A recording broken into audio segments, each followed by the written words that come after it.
Jadi abang komunikasi sama semua timnya, jangan melakukan pengancaman kepada korban atau yang bersuara. Kita diam aja dulu, kan saya udah tanya gitu. Kata saya jagainnya gimana kalau saya kayak gini gitu loh. Saya bilang, oke bang, 500 miliar. Dapat informasi katanya para korban sempat diancam, ditelepon. Ketika titik-titik tidak pakai baju terus aku peluk. Titik-titik takut padahal aku sudah janji. Kamu ya. Coba boleh saya baca. Betul ya?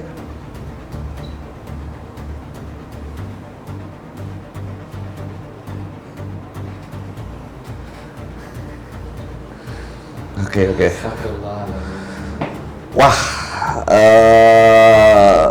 saya sampai nggak bisa berkata apa-apa. Kalau ancaman bang, anak umur 16 tahun dilakukan seperti itu, juara 2 nasional, hafiz Al-Quran bang, ya kan, sampai sekarang maniak untuk nonton film porno. Abang bayangin bang, ini anak baru sekarang umurnya 17 November kemarin. Akhirnya saya lapor dong sama pengacaranya, bang, ya kan, ini gimana nih bang, dia mau main kasar bang. Saya bilang, kalau mau main kasar sama saya aja, jangan sama saksi-saksi saya. Mau teror saya aja, saya bilang. Lagi, jadi kasihan, saya kebingungan, berarti orang mau ngantem saya ini, dia ngelihat saya ini Gizi, orang besar ini mau main keras apa bagaimana bang, gitu. Karena di Ustazah Oki dicari-cari nih bang, gitu. Kepada rekan-rekan media, konferensi pers akan segera dimulai.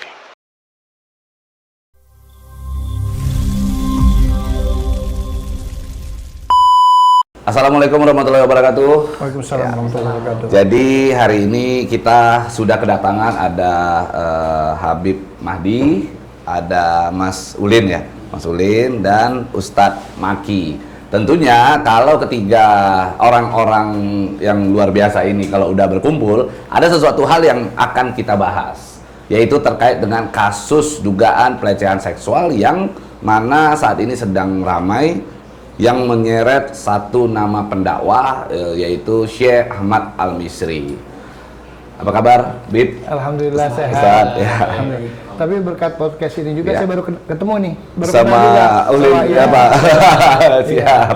Termasuk orang yang saya DM nggak dibalas. Wah, ini pelanggaran ini berarti. Ya, gimana sih sebenarnya ceritanya, Bib? Apa awal mula persoalan ini?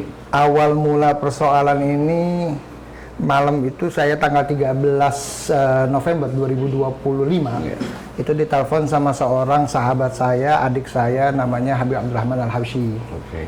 Ditelepon jam 3 subuh. Dikatakan bahwa Bib, ada salam dari Ustadz Abi Maki. Saya langsung berpikir, oh ini jangan-jangan undangan nih gitu kan. Iya. Karena Ustadz Abi Maki berapa kali ngundang saya untuk khutbah Idul Fitri, Idul Adha itu saya alasan terus, ya kan. Alasan terus, saya nggak bisa gitu kan, jangan-jangan undangan. Bib, mau minta tolong dong nih Bib, ada apa? Ada kasus asusila. Saya bilang, yuk, pelakunya adalah seorang tokoh, ustadz. Antum juga kenal, siapa? Saya kata, Syekh Ahmad Misri. Oke. Saya bilang, ya udah kawinin aja sih. Ya simpel aja kan gitu. Subuh-subuh nelpon orang cuman ngomong masalah begini gitu. Ya udah kawinin aja, saya bilang. Ini nggak sesimpel itu, Bib. Nggak sesimpel itu. Boleh nggak kalau saya masukkan ke dalam satu grup? Oh iya silahkan, jam 7 pagi kurang lebih atau 7.30 saya lupa, dimasukkan ke dalam grup tersebut. Ternyata saya lihat di situ ada 35 berapa ya? 35? Banyak ya? Lebih ya? Ustadz-ustadz semua, guru-guru semua. Dan saya lihat orang punya nama semua. Ya kan? Walaupun di situ ada yang nomor telepon doang, nggak ada namanya. Iya. Jangan terlalu serius, Bang. Iya. Nah, saya 5 bulan, Bang, serius terus, Bang. Nah, akhirnya saya lihat di situ, karena banyak yang saya nggak kenal, saya perkenalkan diri. Assalamualaikum warahmatullahi wabarakatuh. Saya HB Mahdi. Alatas, mohon izin, ada yang bisa saya bantu? Itu kalimat pertama saya. Saya tunggu, ternyata nggak ada yang respon. Hari pertama tanggal 13, hari kedua tanggal 14, hari ketiga tanggal 15 itu nggak ada yang respon. Lalu tanggal 15 itu sore saya bilang, ini grup apa sih sebetulnya? Kok kok saya ucapin salam nggak ada yang respon gitu kan. Nah, jam 5-an sore menjelang jam 6 itu saya ulangin lagi. Karena saya pikir jam 12 malam kalau nggak ada yang respon saya keluar. Gitu. Saya ucapin lagi, sekali lagi saya ucapin sama kalimat sama yang pertama. Tahu-tahu jam 6.30 Ustadz Abi Maki itu menjelang sholat maghrib saya ingat itu. Nah, ngirim tuh dokumen sama saya, kronologis, video, foto dan sebagainya.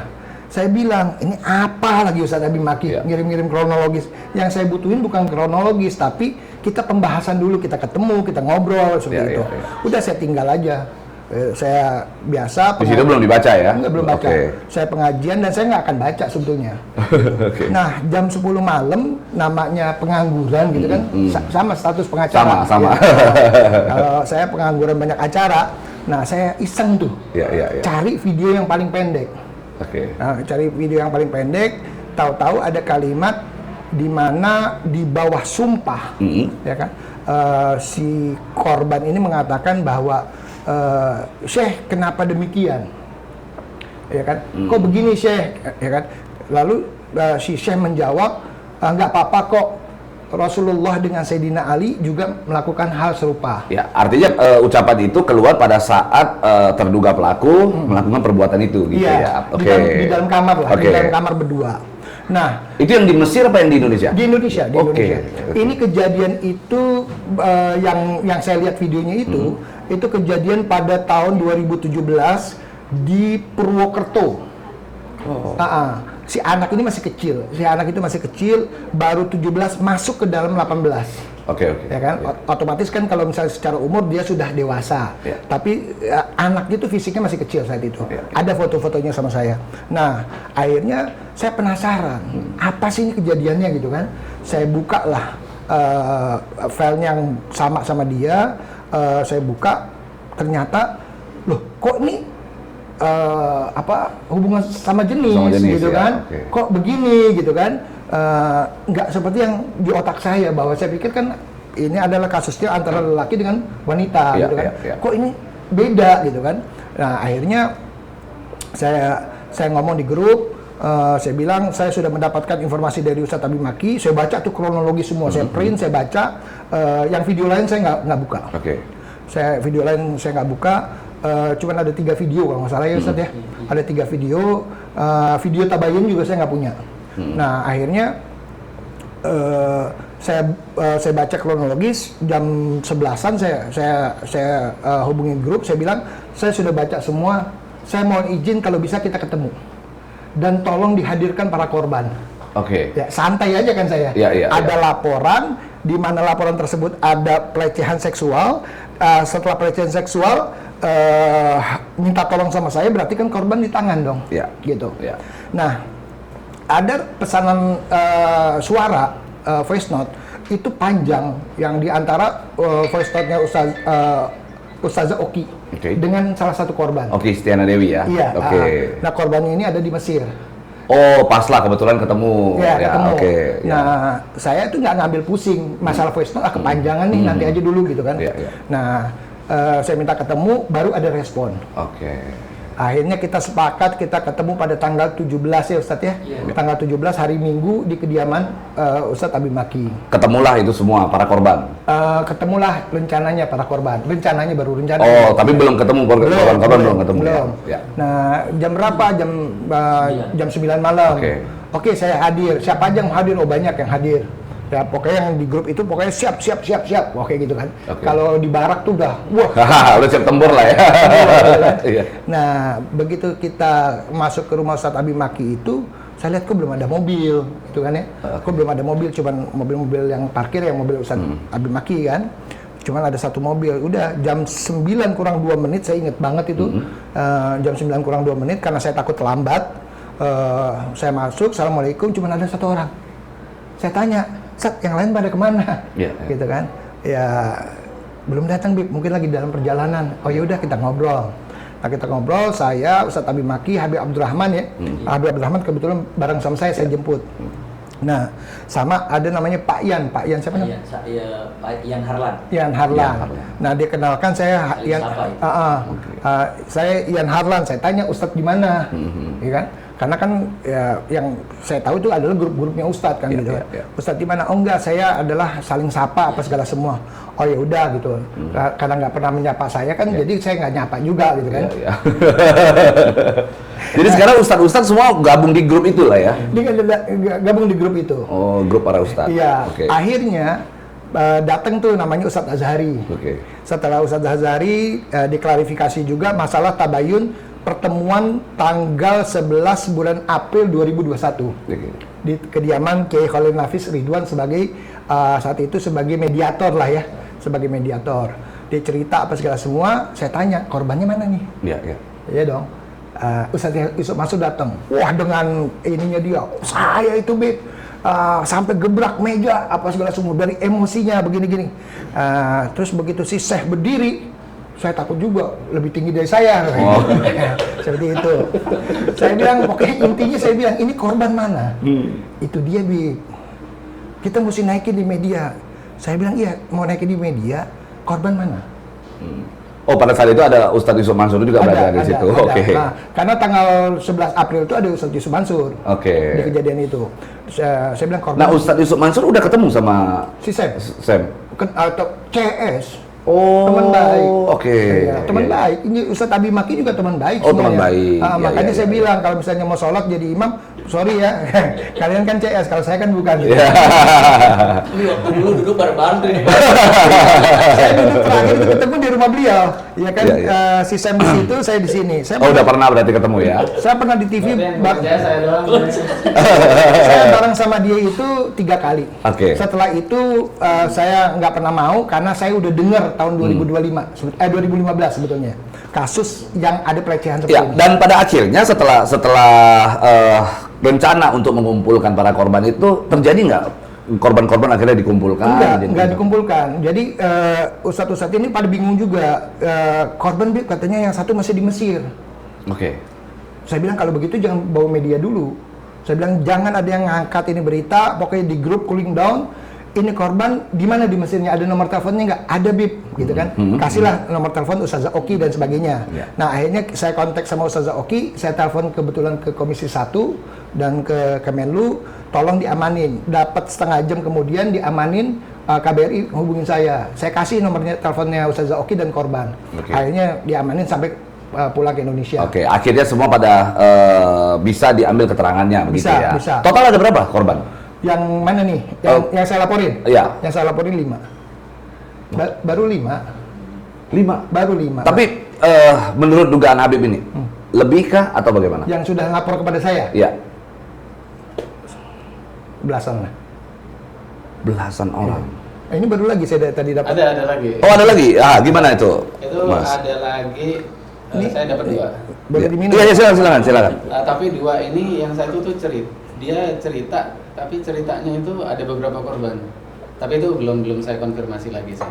Tapi yang jelas itu ada 1 korban, dia sekarang lagi di Al-Azhar, Mesir.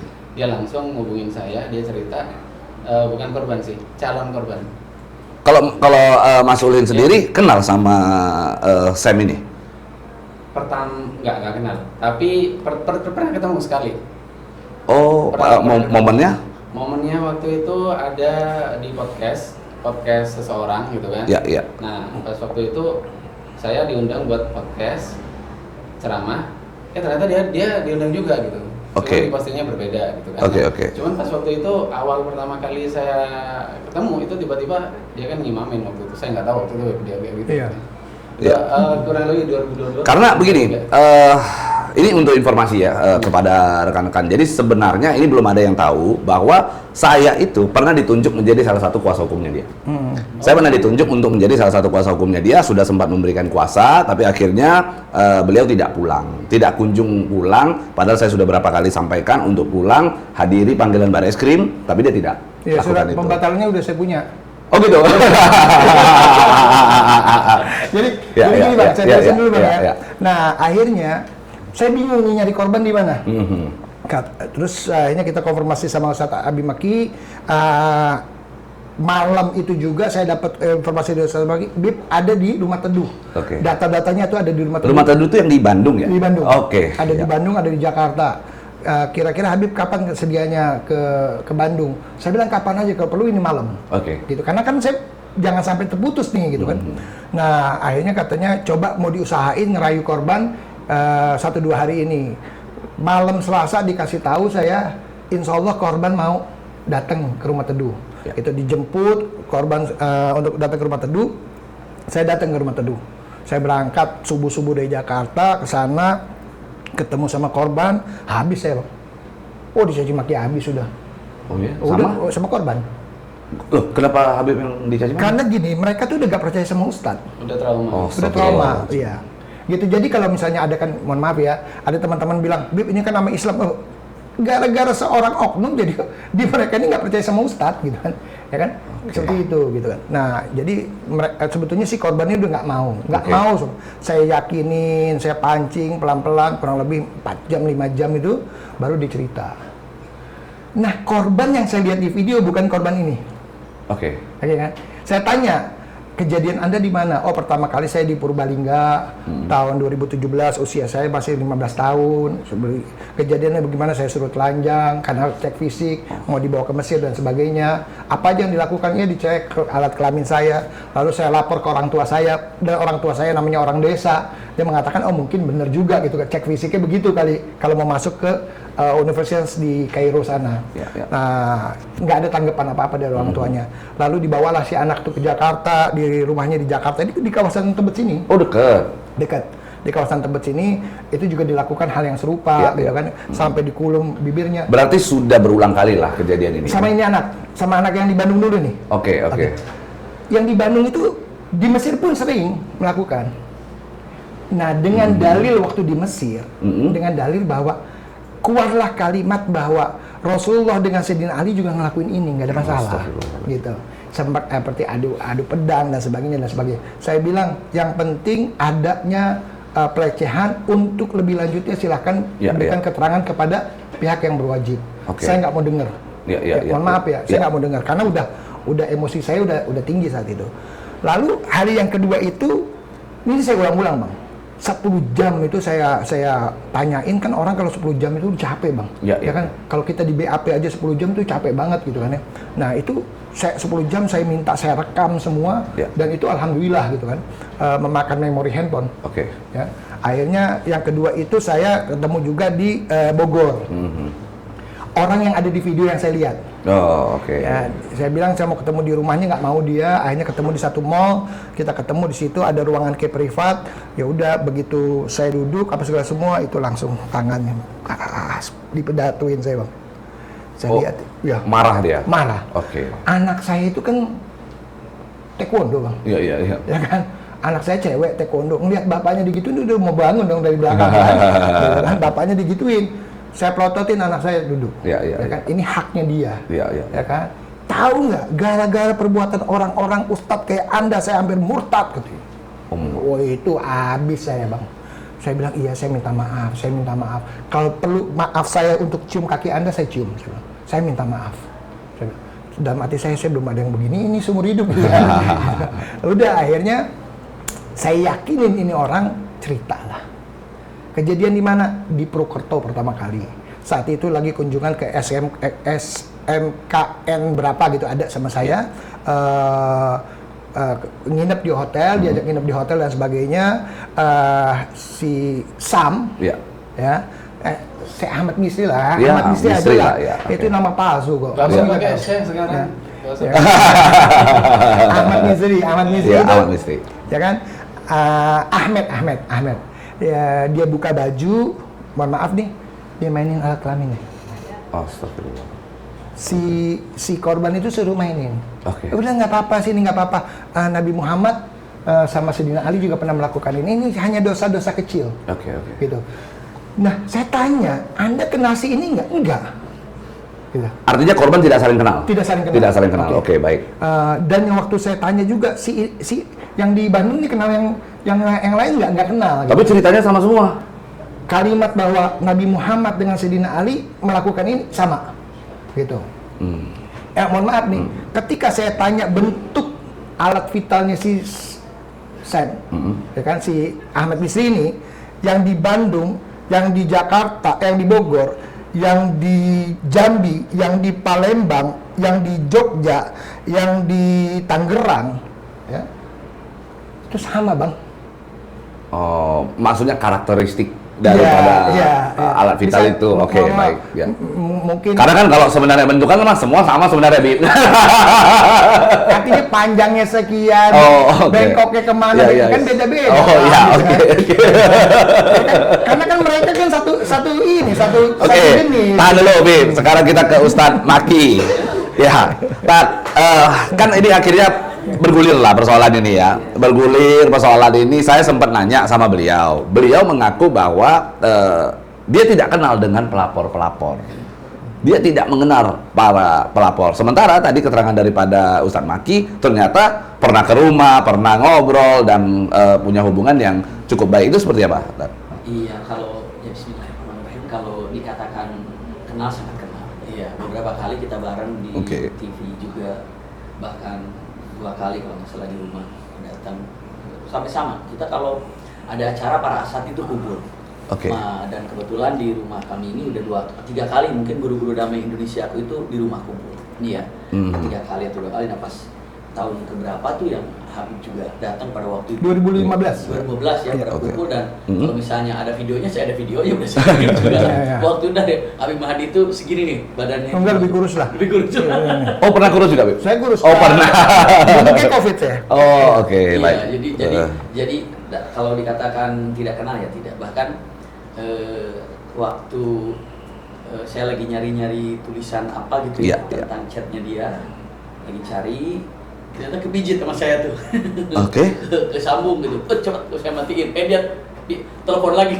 Pakai halo sayang nggak gitu ya. Artinya memang berarti memiliki hubungan yang baik. Nah, pertanyaan saya begini. Setelah isu tersebut didapatkan oleh Ustadz Maki dan para ulama gitu ya, tentu kita sebagai seorang muslim harus melakukan tabayun untuk mengklarifikasi begitu. Apakah itu sudah kita coba lakukan? Sudah dilakukan. Oh, sudah dilakukan. Oke, gimana itu? Tanggal 2021 itu. Ya, tanggal 11 April. 11 April. Prosesnya seperti apa tuh? Sebetulnya kalau proses awal yang pertama kali mengetahui kasus ini itu dari masjid apa itu? Peki, ya, Masjid Peki. Ya, awal pertama Mata Korbu. Iya, dari masjid di daerah Serengseng. Dari situ awal mula kejadian, salah seorang Habib di sana ada. Setelah itu menyampaikan ke almarhum Kang Rashid. Nah, karena almarhum Kang Rashid itu salah satu guru juga di masjid itu. Beliau datang, Kang Rashid itu mau bicara, akhirnya kita bicaralah waktu itu ngobrol sama beliau. Lu ceritakan, saya bilang, antum yakin ini? Saya yakin. Kenapa? Karena korbannya itu bla bla bla bla cerita. Ya sudah kalau gitu kita hubungi beberapa ustaz. Saya hubungi beberapa ustaz. Setelah hubungi beberapa ustaz, selesai hubungi beberapa ustaz, selesai, yuk kita selesaikan ke MUI. Iya. Akhirnya saya waktu itu disampaikan akhirnya ke MUI ya? Ke siapa? Kiai Khalid. Ya, saya sampaikan Kiai ini. Ya sudah, ini harus untuk diapakan, dikumpulkan. Nah, dari sejak itu mau coba dikumpulkan. Iya, dipertemukan ya. Iya, Ahmad bin situ nggak bisa karena selalu sibuk. Ketemulah waktu itu. Emang ceramahnya banyak, padat? Banyak sih kayak Iya, gitu. oke. Akhirnya saya jumpa dengan beliau. Nggak nanya, yang ngasih jadwal siapa? Tanya, ini juga. Yang ngasih jadwal ya. Jadi ini sebetulnya mereka ini ngelaporin, artinya seperti ini adalah membela para korban. Bukan karena berebut jadwal, orang yang ngasih mereka semua kok. Bahkan maaf, yang ngebangunin rumahnya yang di Serengseng itu mereka juga. Berarti kalau saya boleh simpulkan, pergerakan para ulama untuk membela umat yang dijolimi saat ini gitu ya, adalah bentuk daripada beban moral. Kan ada pertanggungjawaban moral di mana Ustadz Maki dan rekan-rekan mempublikasi orang tersebut, akhirnya dikenal oleh banyak orang kan begitu. Oke, tetapi ada hal yang menarik karena beberapa kali beliau menyampaikan ke saya, sebenarnya ada beberapa kali beliau menyampaikan bahwa sebenarnya itu urusan ini karena ada seorang YouTuber yang namanya Harry Pras. Nah, dia sempat sampaikan ke saya, ini sebenarnya yang mau disasar bukan saya bang, katanya. Ini yang disasar adalah Harry Pras. Nah, dia sempat sampaikan, betul nggak itu seperti itu? Jadi sebenarnya sore ini saya janjian sama Harry Pras. Oke, jangan silat ya. Dia nantang saya pengen ketemu katanya. Oke. Pengen klarifikasi, tapi nggak debat gitu. Yang hubungin saya Ustadz Aziz yang debat kemarin sama Anjir Ubaidillah gitu kan. Oke. Karena Ustadz Aziznya sopan, saya okein. Ternyata dia nggak bisa berhalangan karena sesuatu hal. Nah, makanya saya kesini kan. Iya. Saya belum pakai peci. Oh iya. Nah, akhirnya intinya itu sebenarnya enggak. Kita itu kenapa kok kita fokus ke Harry Pras? Karena Harry Pras ini membawa sosok yang namanya Ahmad Al-Misri.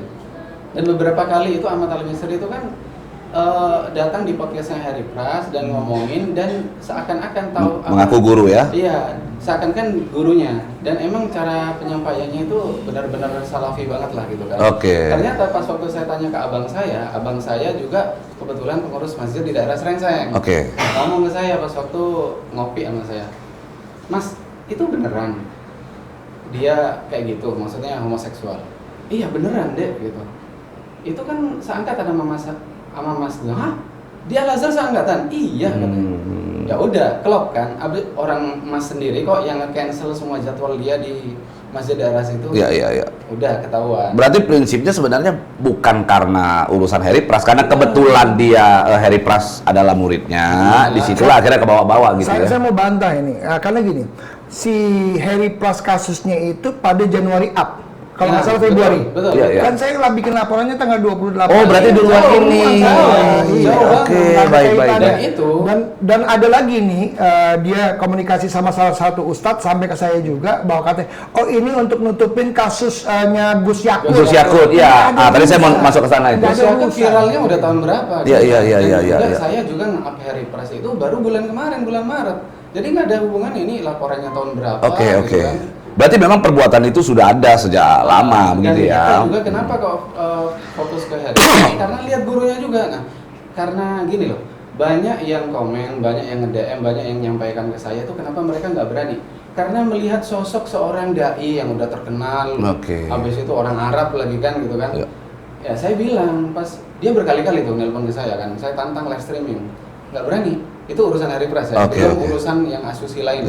Saya live streaming nggak berani, malah bikin video klarifikasi, tapi video klarifikasinya itu pun ngambang. Ya, yang penting jangan silat. Takutnya tiba-tiba ketemu main silat lagi. Akhirnya dia maksa nelpon, ya udah saya ladenin telepon. Ya biasa lah, sumpah demi Allah tuh kayak gampang banget. Oke. Nah itu abis itu intinya sih saya minta live streaming aja. Orang kan kapabilitasnya akan terlihat kalau dia live streaming. Jadi kalau dia cuma bikin video bisa jadi dia pakai AI gitu kan. Tapi setelah kejadian ini Harry Pras nggak bersuara ya? Bersuara, akhirnya kan bersuara nggak ngaku muridnya juga. Oh, akhirnya saling bantah. Karena saling bantah. Orang pertama yang mungkin mendapatkan video Ahmad Al-Misri ini bilang bahwasannya Harry bukanlah muridnya dia, saya tuh. Saya dikirimin langsung tuh sama dia. Akhirnya sekarang saling bantah berdua. Karena saya pada saat itu beliau sempat sampaikan Harry Pras bukan murid saya. Nah, dia bilang karena kasus Harry Pras inilah makanya saya jadi ke bawah-bawah. Kalau gitu buat klarifikasinya, dilakuin lah sama dia. Nah, makanya saya langsung dikirimin pada saat itu. Oke, tapi kita fokus kembali ke kasus pelecehan ini. Sebenarnya apa sih yang dia lakukan sama orang-orang ini? Banyak bang. Jadi salah satunya adalah ya tadi ya. Orang suruh onani dan ketika yang tadi yang di Bandung itu di Mesir, yang di Bandung sempat berangkat ke Mesir. Ya sempat diberangkatin, akhirnya dia. Oh ya, saya mau nanya dulu, Bib. Benar nggak sih dia katanya pegang sanad untuk orang-orang yang mau istilahnya melanjutkan pendidikan? Saya nggak tahu. Saya kalau yang sampai situnya saya nggak tahu. Tapi kalau dia mencari dana, sumbangan-sumbangan, bahkan dari anggota Dewan DPR RI juga ada, ya sampai telepon saya, sialan Bib, mohon maaf ya. Kenapa bang gitu kan? Kalau saya ini, tapi saya udah pantas jadi ustadz ya gini. Nah, dia ngomong, gue tuh kemarin tanggal 15 ya kan dimintain dana katanya untuk nyumbangin, nggak tahu untuk dibeli tiket pulang kampung begitu. Seperti itu gitu kan. Nah, ada yang seperti itu gitu kan. Nah, dia berangkatin. 2 orang ini diberangkatin. Kalau yang lain ini protes dan bukan karena nggak diberangkatin, enggak, kabur bang. kabur dari pengajian tuh kabur. Yang ke Tangerang kabur ke Tangerang, yang ada yang kabur ke Jogja, ada yang kabur ke Jambi, ada yang kabur ke Palembang, seperti itu. Kabur mereka. Bukan mereka istilahnya, oh karena nggak diberangkatin sakit hati, enggak. Anak-anak kecil gimana mau sakit hati sih, Bang? Itu kan yang dan bukan anak-anak orang mampu, anak pendidikannya tinggi, anak-anak yang biasa di pesantren, Bang. Gitu. Nah, seperti itu. Dan anaknya ganteng semua, Bang. Oh gitu ya? Iya, ganteng semua. Wajahnya tuh ya istilahnya klimis ya, cakep-cakep semua. Nah, udah ketika di Mesir itu dimasukin kamar, Bang, suruh telanjang, suruh cobain baju, atau ditomprok dan dia dalam posisi si Sami juga telanjang, Bang. Dia angkat ya, diterjang gitu, Bang. Gimana sih? Gitu, ya kan? Langsung gitu kan. Nah, akhirnya si anak ini kan udah mungkin merasa kesakitan atau gimana. Dia loncat, dia kabur dengan pintu darurat yang ada pintu karena masuknya sudah lewat pintu belakang. Itu kan? waktu itu di Mesir ya? Di Banha, di rumahnya Syekh Ahmad Misri. Kalau nggak salah tuh di lantai 2 kejadiannya, seperti itu. Nah, akhirnya si anak ini merasa takut. Lalu si Misri ini nggak sampai di situ. Dia ini, saya itu sangat senang ketika ngelihat Anda itu tampak telanjang, begini tubuh Anda begini. Pokoknya cinta saya sama ada semua, Bang. Gitu. Apa bentuknya, buktinya itu apa? Cat. Dibantang sama dia. Berarti ada bukti chatnya ya? Iya, ada. Boleh kita lihat, tapi nggak usah diliatin di kamera biar. Iya, ada, Bang. Oke, sambil Habib cari. Nah, sementara itu Ustadz sendiri sekarang kan berarti korban-korban sudah pada dikumpulkan. Iya, kalau korban-korban dalam boleh dikatakan karena trauma mungkin ya. Oke. Yang tapi udah di rumah aman ya? Iya, aman dan alhamdulillah kalau dari segi keamanan aman alhamdulillah. Iya, dan ada yang menangani ini sebetulnya dari rumah teduh itu. Ya, menangani selalu komunikasi itu dari rumah teduh, apapun masalahnya rumah teduh yang menangani masalah itu. Dapat informasi katanya para korban sempat diancam, ditelepon, seperti apa itu? Kalau saya tidak tahu ya masalah ancaman kepada para korban, yang jelas ada kepada ibunya juga, kepada keluarganya, itu yang saya tahu. Tapi bentuk ancamannya seperti apa, kami tidak tahu, ya tidak tahu jelas. Bang, nggak usah dibaca namanya, Bang ya. Iya.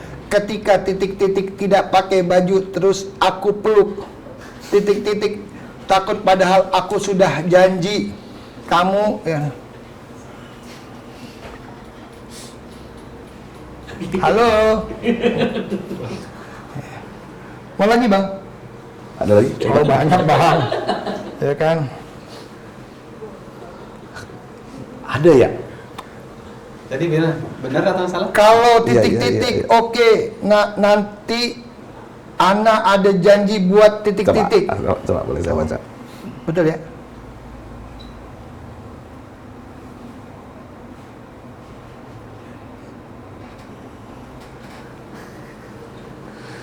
Oke. Wah, saya sampai nggak bisa berkata apa-apa karena emang pengakuan yang beliau sampaikan ke kita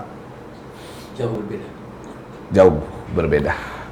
Pernah aku kasar gitu kan, ntar ada kalimat nggak sakit dan sebagainya, ya kan? Santai aja, pelan-pelan gitu kan. Jadi dia mau bantah apa? Ini baru satu, Bang. Ya kan?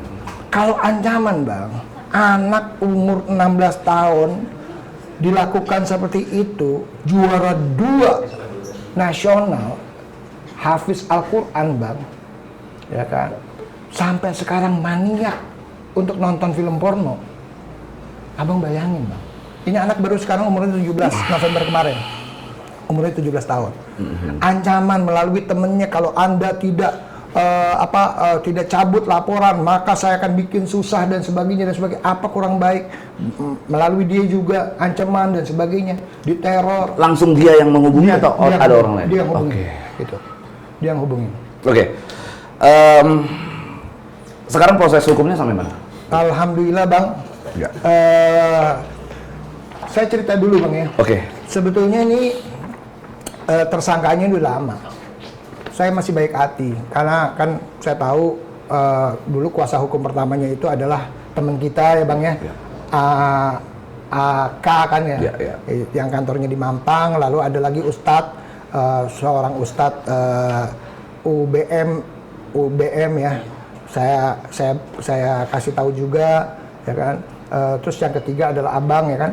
Terus yang keempat adalah seorang dokter ya. Nah, beliau datang ke saya. Beliau datang ke saya bersama sahabat abang juga ya kan. Datang ke saya mau silaturahmi, mohon agar senantiasa ini panggilan 1 udah, panggilan 2 sudah. Panggilan ketiganya jangan sampai dipanggil. Minta waktu karena orang tuanya itu sakit.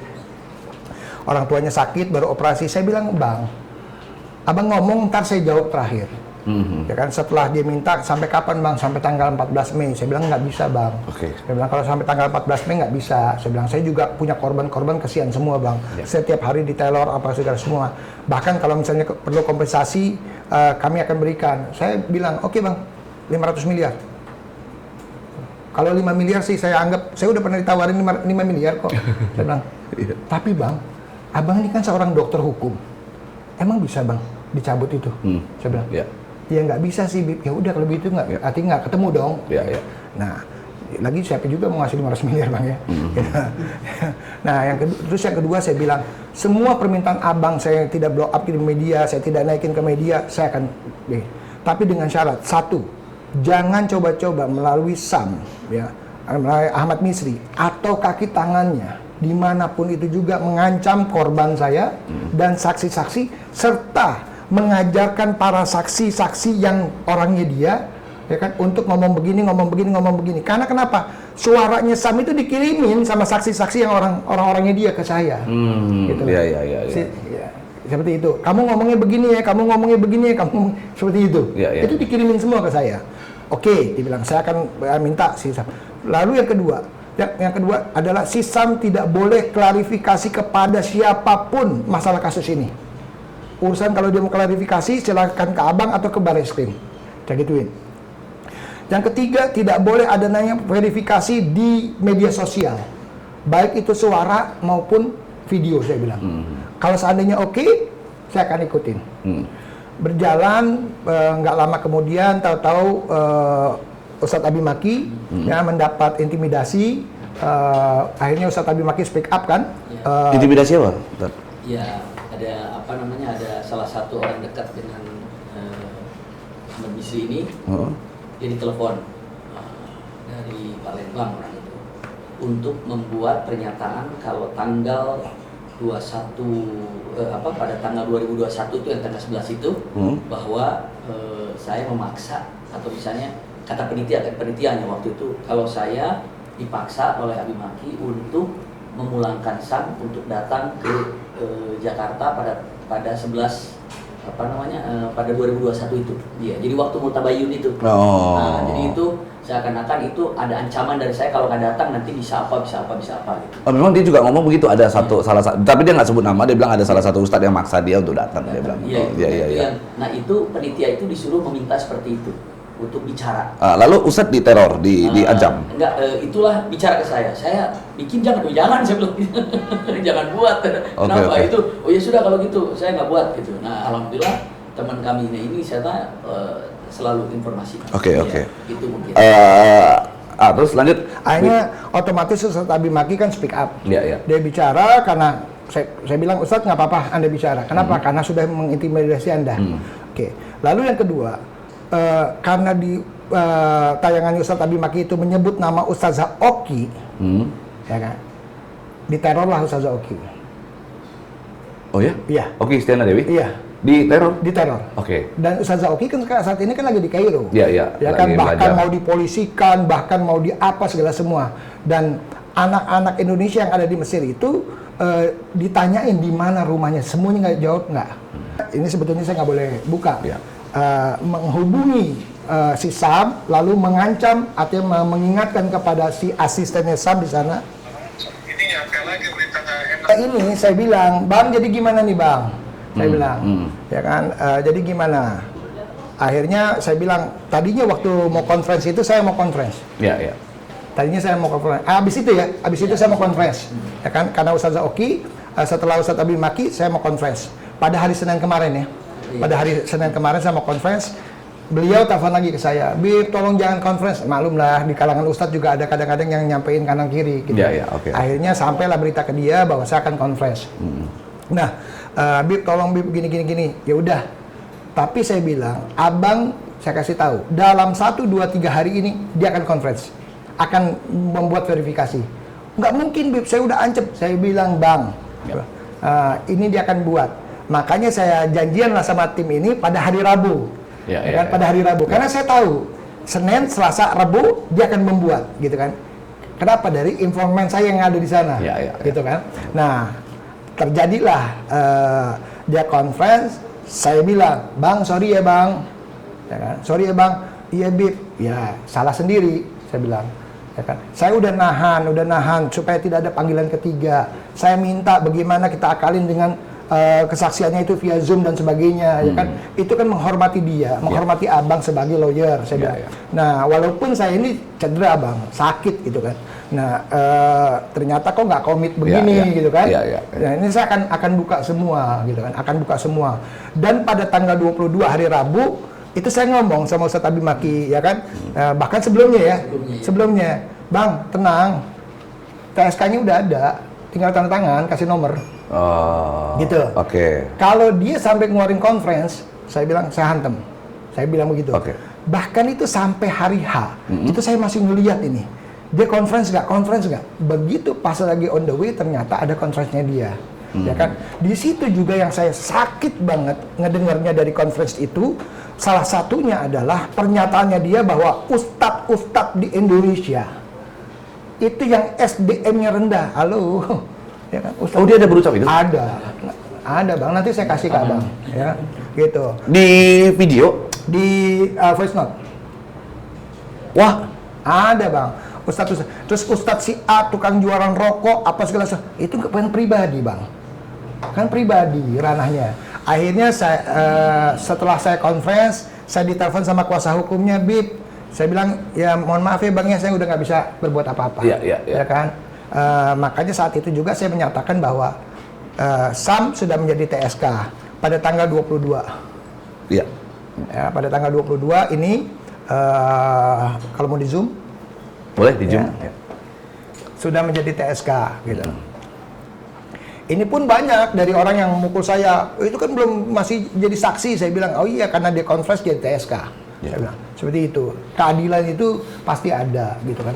Keadilan pasti ada. Dan kemarin bang, kemarin itu hari apa ya? Kemarin itu Kamis, ya kemarin Kamis, saya itu lagi di perjalanan, tahu saya mendapatkan telepon dari KBRI. Di Kairo, Pak Habib, ya mohon izin, ya ini ada informasi SAM menanyakan. Ahmad Misri menanyakan cara membatalkan kewarganegaraan. Artinya sudah ada niat untuk kembali menjadi warga negara Mesir. Iya.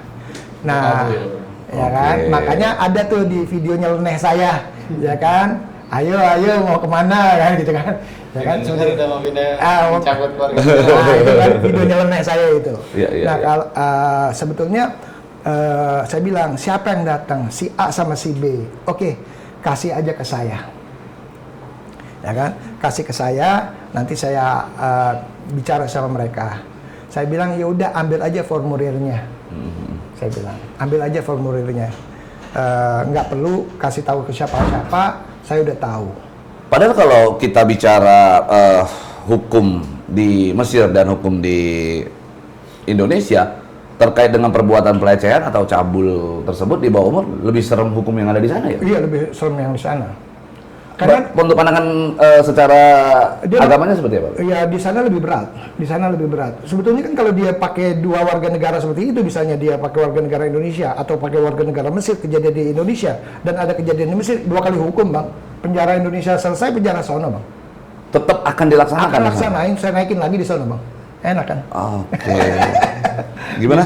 Ya, apalagi kalau kita bikin surat langsung dicabut ijazahnya sama langsung ke pemerintahan sana kena. Ke Al-Azharnya gitu. Iya. Al-Azhar atau ke pemerintahan sana kena. Bisa ada proses begitu ya? Karena Al-Azhar tuh sangat dekat dengan pemerintahan Asisi. Oke. Karena dia. Iya. Apalagi nyangkut-nyangkut Rasulullah, Imam Syafi'i, Imam Malik, Sayyidina Ali udah kena banget itu. Iya, gitu. Tapi belum ada yang mencoba di Indonesia melakukan itu. Ya, nah akhirnya saya bilang yaudah. Lalu kemarin sore saya dapat telepon dari teman-teman orang-orang saya yang memantau dia. Iya. Dikatakan ini adanya penjemputan. Nah iya, belum dijemput ya? Adanya penjemputan pengamanan dari namanya Al-Amnul Watani. Al-Amnul Watani itu kalau di sini itu seperti Mabes Polri, di atasnya dikit. Jadi dia membawahi intelijen, keamanan negara dengan kepolisian, seperti itu. Al-Amnul Watani. Saya juga nggak tahu. Saya bilang ya udah kita ikutin aja sampai di mana. Tapi kamu ngejauh, karena Al-Amnul Watani itu boleh menembak kapanpun juga. Seperti itu. Artinya kalau misalnya diikutin, mobil ngikutin dan sebagainya, nanti membahayakan ke kalian. Nah, berjalan waktu itu saya terus dong, gitu kan. Apa sih ini kejadiannya? Ternyata orang tuanya dengan istrinya itu dipulangin dan sisa masih ditahan di Al-Amnul Watani itu untuk diinterogasi. Makanya kalau abang telepon sekarang handphonenya udah nggak aktif. Iya. IG-nya juga semua, ya kan? Artinya media sosialnya itu juga nggak aktif. Barusan saya baru bikin video tuh. Nah seperti itu bang. Jadi berarti sekarang dia sudah ditahan di situ? Iya, ditahan di situ. Nah dari Indonesia pun sudah bersurat ke sana. Dia ditahan itu dalam rangka apa? Dalam rangka memang atas kasus ini untuk dipulangkan ke Indonesia nantinya, atau dia di sana untuk menjalankan hukuman yang ada di sana, atau bahkan mungkin dia minta pengawalan dari sana? Enggak, kalau pengawalan enggak. Enggak ya? Enggak, kalau pengawalan enggak. Kali aja kan karena dia mungkin asli sana, dia mau balik lagi, dia minta suaka gitu kan ke negeri. Kayaknya enggak. Enggak bisa. Saya ada salah seorang dekatnya itu tadi malam sama 2 hari yang lalu teleponnya sama saya. Dia bilang, Ustadz Ulin, antum tahu nggak? Itu dia sebelum dia di Serengseng, itu dia sebelumnya di Sumatera sama temannya seangkatan se-Al-Azhar juga. Nah, Ustadz ini itu tahu detail tentang dia, bahwa dulu katanya, kata Ustadz yang ini dulu di Sumatera ini, dia dulu pernah jadi narapidana di Mesir.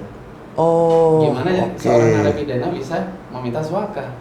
Karena kenapa? Dia pernah menghina seorang tokoh di Mesir. Itu kan, itu yang saya dengar langsung dari orang dekatnya. Nah, Mas Ulin sendiri kan juga pernah menyampaikan, kalau nggak salah lihat ya kita di TikToknya, bahwa dia ini katanya intelijen atau gimana? Allah alam itu. Dia atau deterjen atau apa gitu kan? Mana tahu kan? Ada beberapa yang bilang seperti itu. Itu orang dekatnya juga bilang. Jadi salah seorang yang istilahnya dipiara lah sama dia, dikasih rumah, kasih mobil, kasih motor gitu kan, bahkan setiap hari itu dikasih gaji juga gitu kan. Sama negara? Itu bukan sama dia, sama Al-Misir ini. Anak buahnya dia lah, anggotanya dia. Piaraan dia. Itu sempat dia mabok ya, sempat dia mabok ngomong, antum tahu nggak ini apa tuh, dia tuh intel loh, kaget, masih ada efek maboknya gitu kan. Antum tahu dari siapa? Ya dari Syekh lah gitu. Saya juga sempat nggak percaya, tapi akhirnya teman saya juga nelpon juga, Satulin, dengar dia intel loh. Abis itu teman saya yang satu lagi juga ngomong intel. Ini 3 orang berbeda yang tidak pernah kenal juga. Jadi kan di dalam hadis itu kan ada hadis mutawatir, marwahu jamun katsir tuhilul ada tawatu'u malal kadzib. Jadi kalau ada beberapa orang yang meriwayatkan hadis ngomong sesuatu tapi omongannya sama detail, padahal orangnya dari berbagai penjuru nggak saling kenal. Nah, itu artinya ini berita pasti benar. Nah, itu salah satu metode intelijen gitu ya. Dan itu pula yang mungkin membuat Mas Ulin khawatir pada saat mau datang kemari. Mas Ulin sempat ngomong ya ke tim ya, perlindungannya buat saya apa ada ya. Itu kenapa Mas Ulin? Itu salah satu permintaan guru saya sih. Karena ya untuk menjaga aja. Saya juga orang nekat nih sebenarnya. Banyak gitu kan podcast ngajakin apa segala semua. Ini baru kemarin waktu saya iyahin gitu ya. Wah, berarti kita berjodoh, Bin. Nggak tahu ya gitu kan. Artinya oh ya oke deh, saya mau kan. Kemarin langsung saya okein, saya welcomein. Terus Ustadz Abi Maki juga langsung ya kan. Gini Bang, kadang-kadang tuh kan kita saya belajar strategi bang. Iya. Kan? Saya belajar strategi itu lama. Dari tahun 95 saya belajar ilmu strategi gitu. Jadi ketika saya mau tujuannya ke A, itu saya muter dulu bang. Muter dulu, cari bahan dulu, saya yakin dulu dan sebagainya. Ketika saya mesti langkah ke A itu saya udah positif gitu. Makanya ketika saya buat LP, itu kan dadakan saya buat LP. Nah, ada cerita seru tuh pada saat bikin LP. Coba gimana? Jadi, itu bang, yang lucu, yang menarik itu bang. Saya itu baru lagi konsul bang. Iya. Lagi konsul dan memang kita ada grup besar ya, grup ustadz-ustadz itu kita di besar yang masya Allah luar biasa. Saya bilang mungkin saya tanggal 2 atau tanggal 3 Desember saya akan bikin LP. Iya. Dia bilang begitu. Data ya sedang saya kumpulin. Begitu saya lagi konsul ke Barreskrim, tahu-tahu saya sholat Jumat bang, ya kan sholat Jumat itu tanggal 28 November. Saya sholat Jumat di situ dan orang Barreskrim nggak kenal saya siapa bang, ya kan nggak kenal saya, cuman ada media beberapa. Bib mau ngapain? Bib sholat Jumat biasa, gitu kan. Nah udah begitu sholat Jumat saya di situ saya dengar lagi wudhu tuh, kayaknya suara saya kenal nih gitu kan. Artinya nggak asing gitu suaranya. Begitu saya lihat, saya masuk ke dalam. Kok dia? Saya keluar lagi dong. Iya. Ya kan ada ruangan dalam masjid. Niatnya tadi mau sholat Jumat, cuman ada dia. Misteri. Iya. Cuman kalau keluar dari masjid kan nanti, wah Habib udah murtad nih. Iya. Saya masih tetap tuh di aula, di pinggiran. Iya. Udah. Saya bilang kurang ajar nih orang pakai dia sholat Jumat di sini jadi ini. Mohon maaf ya gitu kan, emosi saya. Abang tahu nggak? Saya itu lagi sholat Jumat saya videoin begini bang. Terus saya kirim, saya share video, ya kan, pakai dia lagi hotel dan sebagainya gitu kan ya. Udah, akhirnya begitu sholat Jumat selesai, ada polisi samping saya. Itu yang tadi saya lagi konsul nih bang. Selesai sholat Jumat, saya sholat lagi 4 rakaat. Karena saya beragam begini, orang ini saya punya data semua lengkap gitu kan. Ini baru sebagian kecil tuh yang saya kasih lihat mabang, nggak ada apa-apanya. Nah, terus dia jadi imam saya, kan nggak bener banget gitu kan. Akhirnya saya masuk ke dalam, saya bilang saya mau bikin LP. Tadinya padahal niatnya konsul doang, nanti baru mau bikin LP. Tapi karena dia imamin, di situ bikin LP gitu. Rupanya itu bocor bang. Jadi ada yang nyampein ke dia 2 hari sebelumnya tuh bahwa Anda mau dibikin LP itu pada tanggal 2 atau tanggal 3. Akhirnya saya majuin tuh LP-nya. Iya. Saya kasih flash disk, udah nih semua berkasnya ada di sini sebelum fotokopi, saya gitu kan. Iya. Udah, saya bikin LP saat itu. Ditanya, kalau terlapornya siapa sih, Bib? Itu loh yang tadi jadi khotib. Itu yang jadi khotib Jumat. Gimana tanggapan akhirnya apa politik kaget semua. Jadi sholat Jumat kita, ya kalau tadi kan saya ngulang, pantas saya pikir ada sholat sunnah baru kan. Gitu. Nah, alhamdulillah itu saya Allah mudahkan ya bang ya. Iya. Dan itu semua memang dari bawah bang. Iya. Saya mulai dari tanggal 28 plus 29 minggu. 30 hari Sabtu 29, 30 minggu, tanggal 1 hari Senin, Selasa, Rabu, Kamis, Jumat sampai dengan tanggal 22 bang, Desember. Tanggal 22 bang, itu kan bulan itu kan sebetulnya bulan lamaran anak saya punya anak perempuan gitu kan. Sampai aduh udah hancur lah. Anak saya pun yang mau dilamar nih ngikut sama saya. Karena kan yang ngerapin berkas dan sebagainya. Nah, akhirnya tanggal 22 saya bilang, Bu, saat itu Kasubditnya masih perempuan. Bu Ganis namanya, Kombes Ganis. Terima kasih Bu Ganis.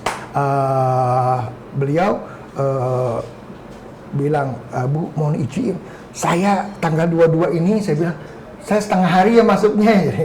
Karena akhir bulan kan saya gajian. Saben hari di Mabes Polri kan. Udah gitu, tanggal 22 itu saya bilang, saya jam 2-an atau jam 3 baru bisa ke Mabes. Ya, bilang oke, Bib, nggak apa-apa, sudah semua. Alhamdulillah prosesnya berjalan lancar dan sebagainya sampai hari ini. Memang tidak semudah yang kita pikirkan. Bukan berarti orang Mabesnya membuat sulit.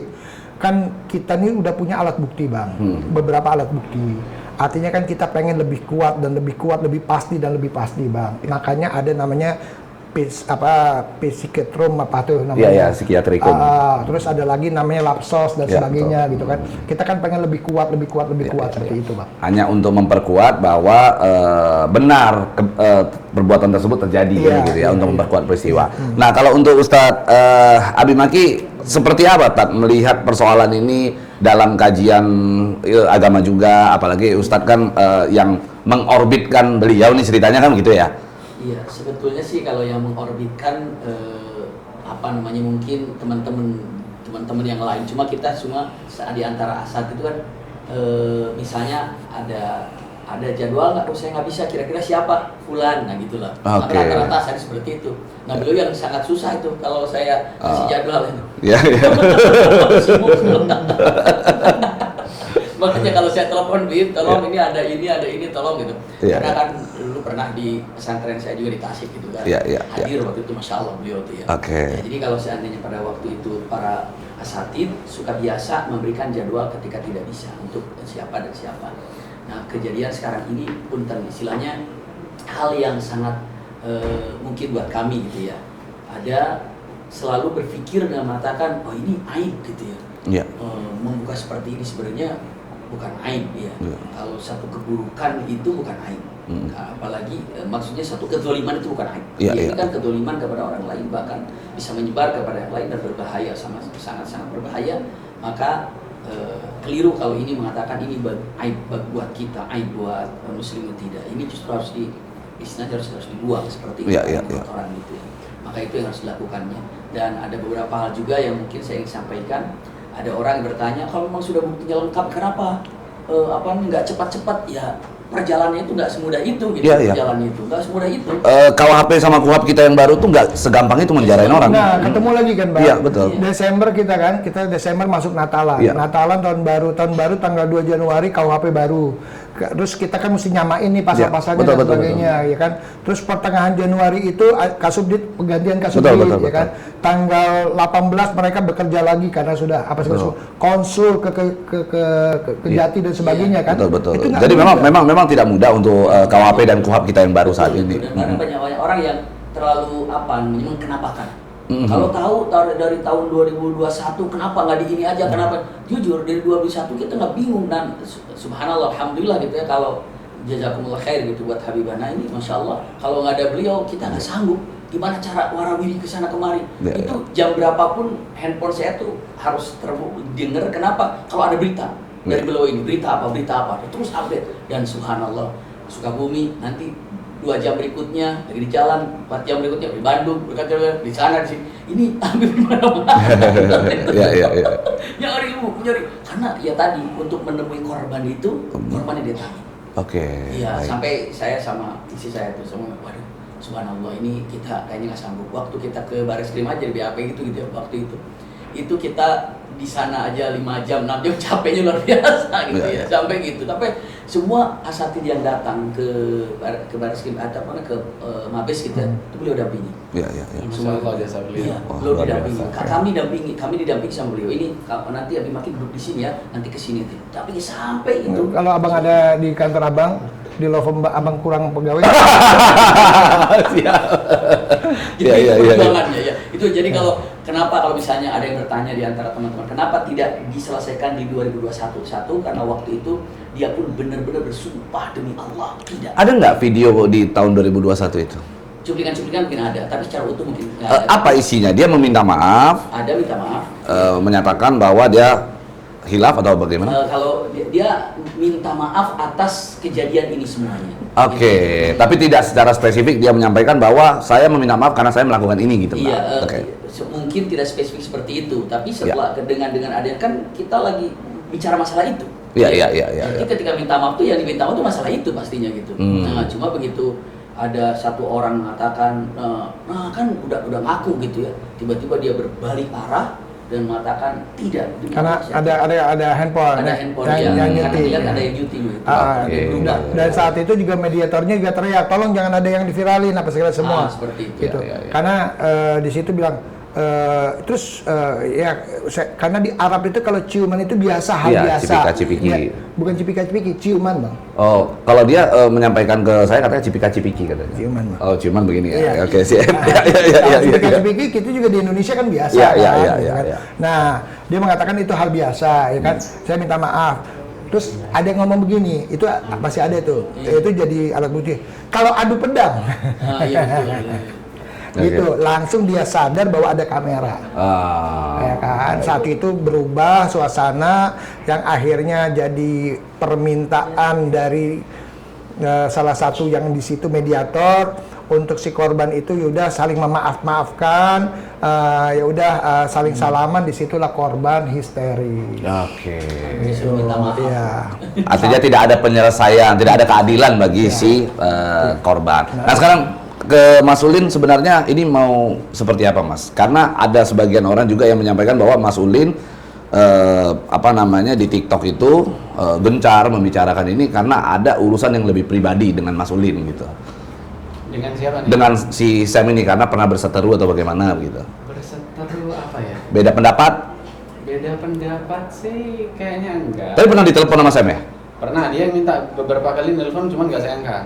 Cuman akhirnya maksa-maksa ya udah saya angkat. Oke. Itu kurang lebih durasinya kapan itu? 1 jaman. Pas waktu bulan lalu pas saya lagi umroh. Oh, mau ngajak ketemu?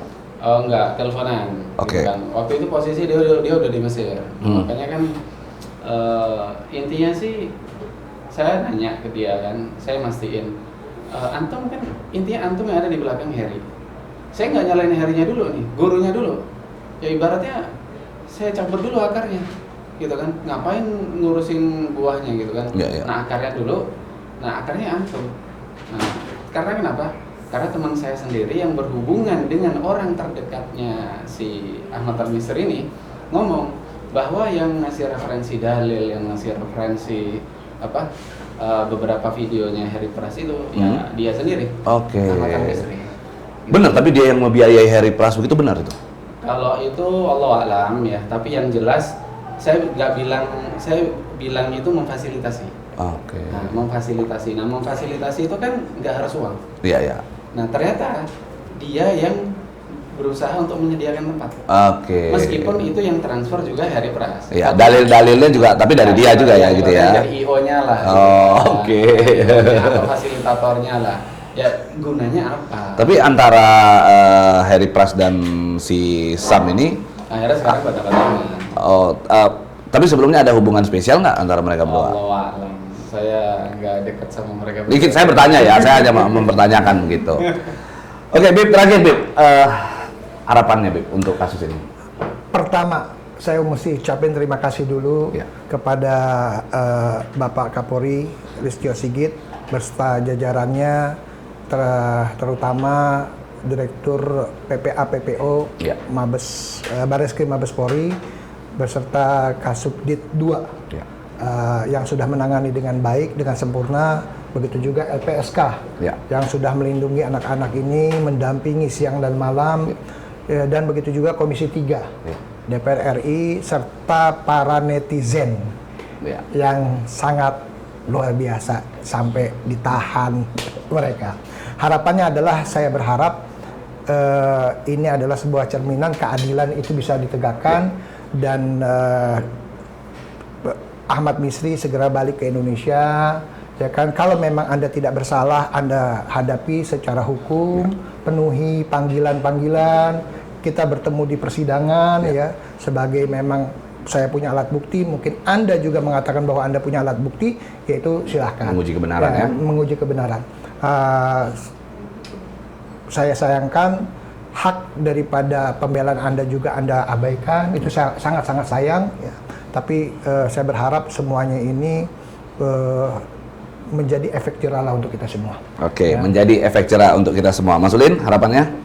Harapannya untuk semuanya terus tegakkan kebenaran, jangan takut meskipun dia itu seorang tokoh besar di hadapan masyarakat atau di hadapan manusia, tapi nggak ada yang lebih besar di hadapan Allah Subhanahu Wa Taala, karena semuanya setara.